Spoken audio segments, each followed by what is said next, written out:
Welcome to my YouTube channel എന്റെ വഴികൾ. ഏവർക്കും എന്റെ വഴികളിലേക്ക് സ്വാഗതം. ഇനിയും എന്റെ ചാനൽ സബ്സ്ക്രൈബ് ചെയ്യാത്തവർ സബ്സ്ക്രൈബ് ചെയ്യുക, എന്റെ വീഡിയോ ഇഷ്ടമായി ലൈക്ക് ചെയ്യുക. തുടർന്നും എന്റെ വീഡിയോകൾ ലഭിക്കുന്നതിന് വേണ്ടി ബെല്ലൈക്കൺ അമർത്തുക. ഇസ്രായേൽ സൈന്യം ലബനോണിലെ ജനവാസ മേഖലയിൽ വീണ്ടും ശക്തമായ ആക്രമണങ്ങൾ നടത്തി.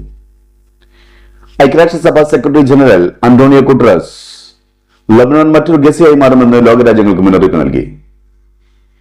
ഹിസ്ബുള്ളയുടെ ഒരു സീനിയർ കമാൻഡറെ കൊല്ലുന്നതിനു വേണ്ടി ബൈറൂത്തിന്റെ തെക്കൻ പ്രദേശങ്ങളിൽ ശക്തമായ ആക്രമണം നടത്തിയതായി ഇസ്രായേൽ.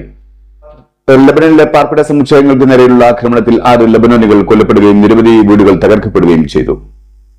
തിങ്കളാഴ്ച മുതലുള്ള ഇസ്രായേലിന്റെ ആക്രമണത്തിൽ ലബനോണിലെ നിരവധി ഗ്രാമപ്രദേശങ്ങളും പട്ടണങ്ങളും ഇസ്രായേൽ തകർത്തു. ഇതുവരെയുള്ള ആക്രമണത്തിൽ 564 ആളുകൾ ദാരുണമായി കൊല്ലപ്പെടുകയും 2000-ലധികം ആളുകൾക്ക് പരിക്കേൽക്കുകയും ചെയ്തു. കൊല്ലപ്പെട്ടവരിൽ 50-ലധികം സ്ത്രീകളും അതിലധികം തന്നെ കുട്ടികളും ഉൾപ്പെടുന്നു. അന്റോണിയോ ഗുട്ടറസ് പറഞ്ഞത് ഗസ ഒരിക്കലും അവസാനിക്കാത്ത ദുസ്വപ്നമായി മാറിയിരിക്കുന്നുവെന്നാണ്. നാം ഒരിക്കലും കാണാൻ ആഗ്രഹിക്കാത്ത, നമ്മെ അങ്ങേയറ്റം ഭയപ്പെടുത്താത്ത പേടിസ്വപ്നമായി ഗസ മാറി എന്നാണ്. ഇപ്പോഴത്തെ ലബനൻ യുദ്ധം അത് ലബനൻ അപ്പുറത്തേക്ക് പടരുമെന്ന് ഭയപ്പെടുന്നതായി അദ്ദേഹം അവകാശപ്പെടുന്നു. നമ്മൾ ഈ യുദ്ധവ്യാപനത്തെ ഭയക്കണം. ലബനോൺ ദുരന്തത്തിന്റെ വക്കിലാണ്. ലബനോനെ മറ്റൊരു ഗസയാക്കാൻ നാം അനുവദിച്ചുകൂടാ. ലബനനിലെ ജനങ്ങൾ, ഇസ്രായേലിലെ ജനങ്ങൾ, ലോകത്തിലെ മുഴുവൻ ജനങ്ങളും എല്ലാവരും ഒന്നിച്ചു നിൽക്കണം. ലബനനെ മറ്റൊരു ഗസയാവാൻ നാം അനുവദിക്കരുത്, ഗുട്ടറസ് ലോകത്തോട് പറഞ്ഞത്. കാര്യക്ഷമമായി ഒന്നും ചെയ്യാൻ കഴിയാത്ത ലോകത്തിലെ ഏറ്റവും വലിയ സംഘടന, അമേരിക്കയ്ക്ക് മുന്നിൽ മുട്ടുവിറക്കുന്ന ലോകത്തിലെ എല്ലാ രാജ്യങ്ങളുടെയും പൊതുസഭ, ദയനീയമായ കരച്ചിലിനപ്പുറം ഒന്നും ചെയ്യാനാവാതെ മോങ്ങുന്ന കാഴ്ച. ഹിസ്ബുള്ളയുടെ ശക്തികേന്ദ്രമായ ബൈറൂത്തിന്റെ തെക്ക് ഭാഗത്തുള്ള ദഹിയയിലെ ഒബേറിയ പ്രദേശത്ത് ഇസ്രായേലിന്റെ ടാർഗറ്റഡ് അറ്റാക്കിൽ ഹിസ്ബുള്ളയുടെ മറ്റൊരു സീനിയർ കമാൻഡറായ ഇബ്രാഹിം ഖുബൈസി കൊല്ലപ്പെട്ടു. ലോകത്തിലെ വിവിധ രാജ്യങ്ങൾ ഇസ്രായേലിന്റെ അതിക്രമത്തിനെതിരെ രംഗത്ത് വന്നിട്ടുണ്ട്. അറബ് രാജ്യങ്ങളും ചൈനയും പറയുന്നത് ലബനന്റെ പരമാധികാരത്തിലേക്കുള്ള ഇസ്രായേലിന്റെ കടന്നുകയറ്റത്തെ അംഗീകരിക്കാനാവില്ല എന്നാണ്. അതേസമയം തെക്ക് കിഴക്കൻ ലബനനിൽ നിന്നും 10,000-ങ്ങളാണ് പലായനം ചെയ്യുന്നത്. ലബനനിലെ നിരവധി സ്കൂളുകൾ ഇപ്പോൾ തന്നെ അഭയാർത്ഥി ക്യാമ്പുകളായി മാറ്റപ്പെട്ടിരിക്കുന്നു.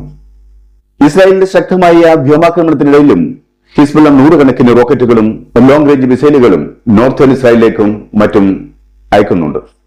ഹിസ്ബുള്ളയുടെ ആക്രമണത്തിൽ ഇസ്രായേലിന്റെ ബോർഡർ പ്രദേശങ്ങളിലുള്ള നിരവധി വീടുകൾ തകർക്കപ്പെട്ടു. നിരവധി മിസൈലുകൾ ഇസ്രായേലിന്റെ വ്യോമ പ്രതിരോധ സംവിധാനങ്ങൾ തടഞ്ഞുവെങ്കിലും കുറേയേറെ ജനവാസ മേഖലകളിൽ പതിച്ചിട്ടുണ്ട്. ഇസ്രായേൽ മിലിറ്ററി പറയുന്നത് ഏകദേശം 700ഓളം റോക്കറ്റുകൾ കഴിഞ്ഞ ഒരാഴ്ചയിലായി വടക്കൻ ഇസ്രായേലിലേക്കും ഗോലൻ കുന്നിലേക്കും ഹിസ്ബുള്ള തൊടുത്തുവിട്ടു എന്നാണ്. 5 ലക്ഷത്തോളം വരുന്ന ലബനനികൾ ലബനന്റെ തെക്ക് കിഴക്കൻ ഭാഗങ്ങളിൽ നിന്നും പലായനം ചെയ്തിട്ടുണ്ടെന്നാണ് കണക്കുകൾ സൂചിപ്പിക്കുന്നത്. അതേപോലെ തന്നെ ഇസ്രായേലിന്റെ ലബനൻ ബോർഡറുകളിൽ നിന്നും 60,000-ഓളം വരുന്ന ഇസ്രായേലികൾ മുൻപ് പലായനം ചെയ്തത് കൂടാതെ ഇപ്പോഴും 10,000-ങ്ങൾ ഇസ്രായേലിൽ നിന്നും പലായനം ചെയ്യുന്നു എന്നും അറിയുന്നു. അതേസമയം ഇസ്രായേലിന്റെ രഹസ്യാന്വേഷണ ഏജൻസി മൊസാദിന്റെ ഹെഡ്ക്വാർട്ടേഴ്സ് ബാലിസ്റ്റിക് മിസൈൽ അയച്ച് ആക്രമിച്ചതായി ഹിസ്ബുള്ള അവകാശപ്പെടുന്നുണ്ട്. എന്നാൽ ഹിസ്ബുള്ളയുടെ മിസൈലിനെ പ്രതിരോധിച്ചതായി ഇസ്രായേലും അവകാശപ്പെടുന്നു. ഇതിനിടയിൽ ലോകത്തെ ഞെട്ടിച്ചുകൊണ്ട്, അമേരിക്കയെ അമ്പരപ്പിച്ചുകൊണ്ട് പസഫിക് ഓഷ്യനിൽ ഭൂഖണ്ഡാന്തര ബാലിസ്റ്റിക് മിസൈൽ ടെസ്റ്റ് ലോഞ്ച് നടത്തി ചൈന. ഡോങ്ഫെൻ 41 മിസൈലിന് പേര് നൽകിയിരിക്കുന്നത്. ചൈനീസ് ആയുധശേഖരത്തിലെ തന്ത്രപ്രധാനമായ ആയുധമാണ് ഡോങ്ഫെൻ 41. ഏകദേശം 15,000 കിലോമീറ്ററാണ് ദൂരപരിധി. അതായത് ലോകത്തിലെ ഒട്ടുമിക്ക പ്രദേശങ്ങളും ഈ ആയുധത്തിന്റെ പരിധിയിൽ വരും, അമേരിക്കയടക്കം. ഓരോ മിസൈലിനും 10 ഫോർമുലകളുണ്ട്. ഓരോ വാർഹെഡിനും നാഗസാക്കിയിൽ ഉപയോഗിച്ച അണുബോംബിന്റെ 10 ഇരട്ടി സ്ഫോടക ശേഷിയുമുണ്ട്. ബാക്കി നമുക്ക് ഊഹിക്കാവുന്നതാണ്.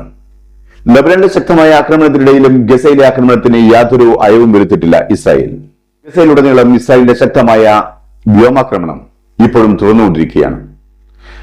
ആക്രമണങ്ങൾ അധികവും ജനവാസ മേഖലകളിലും പാർപ്പിട സമുച്ചയങ്ങളിലുമാണ്. കഴിഞ്ഞ 24 മണിക്കൂറിനിടെ 50-ലധികം ഫലസ്തീനികളാണ് ഗസയിൽ കൊല്ലപ്പെട്ടത്. റഫേൽ, ഹമാസിന്റെ പോരാളികളും IDF സൈന്യവും തമ്മിൽ ഇപ്പോഴും ശക്തമായ ഏറ്റുമുട്ടലുകൾ നടന്നുകൊണ്ടിരിക്കുന്നു.